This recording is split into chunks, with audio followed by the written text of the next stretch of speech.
U.S. hunter tied to Cecil the lion killing headed back to work. Minneapolis, AP. The Minnesota dentist whose killing of Cecil the lion fueled a global backlash emerged Sunday for an interview in which he disputed some accounts of the hunt, expressed agitation at the animosity directed at those close to him, and said he would be back at work within days. Walter Palmer, who has spent more than a month out of sight after becoming the target of protests and threats, intends to return to his suburban Minneapolis dental practice Tuesday. In an evening interview conducted jointly by the Associated Press and the Minneapolis Star-Tribune that advisors said would be the only one granted, Palmer said again that he believes he acted legally and that he was stunned to find out his hunting party had killed one of Zimbabwe's treasured animals. "If I had known this lion had a name and was important to the country or a study, obviously I wouldn't have taken it," Palmer said. "Nobody in our hunting party knew before or after the name of this lion."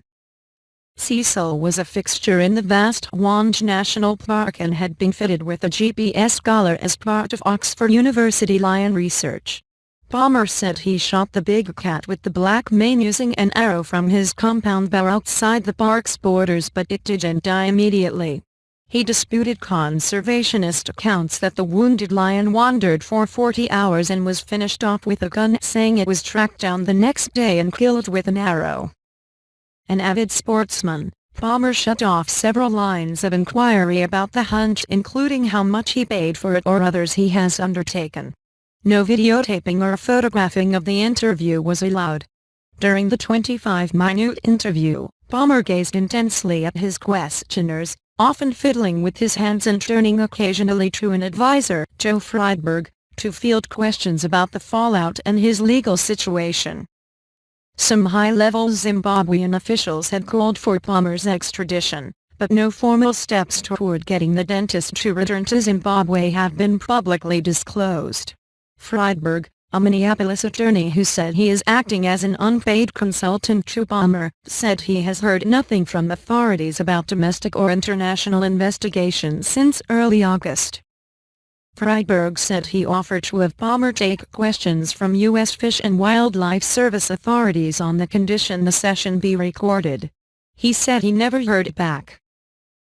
"I'm not Walter's lawyer in this situation because Walter doesn't need a lawyer in this situation," said Friedberg, who said he knew Palmer through previous matters. "If some governmental agency or investigative unit would make a claim that he violated some law, then we'd talk about it." Ben Peacock, a spokesman for U.S. Attorney Andy Luter, declined comment about conversations with Friedberg and referred questions to Fish and Wildlife. An agency's spokeswoman didn't immediately return a call in an email Sunday evening.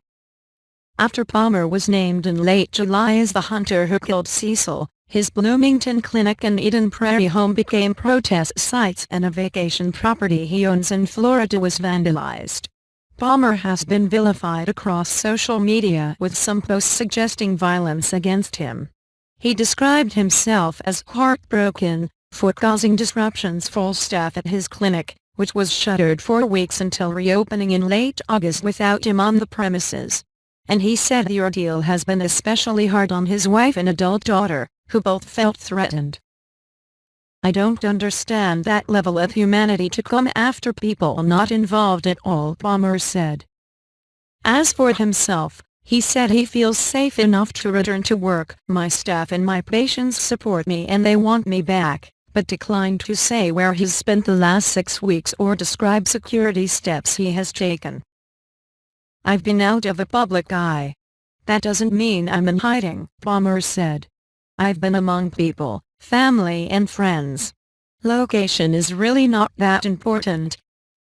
Palmer, who has several big game kills to his name, reportedly paid thousands of dollars for the guided hunt but wouldn't chuck money. Theo Bronkhorst, a professional hunter who helped Palmer, has been charged with failure to prevent an illegal hunt. Honest Love, whose property is near the park in western Zimbabwe, faces a charge of allowing the lion hunt to occur on his farm without proper authority. Asked whether he would return to Zimbabwe for future hunts, Palmer said, "I don't know about the future." He estimated he had been there 4 times and said, Zimbabwe has been a wonderful country for me to hunt in, and I have always followed the laws. In addition to the Cecil furor, Bomber pleaded guilty in 2008 to making false statements to the U.S. Fish and Wildlife Service about a black bear he fatally shot in western Wisconsin outside of the authorized hunting zone. He was given 1-year probation and fined nearly $3,000 as part of a plea agreement. Cecil's killing set off a fierce debate over trophy hunting in Africa. Zimbabwe tightened regulations for lion, elephant and leopard hunting after the incident, and 3 major U.S. airlines changed policies to ban shipment of the trophies.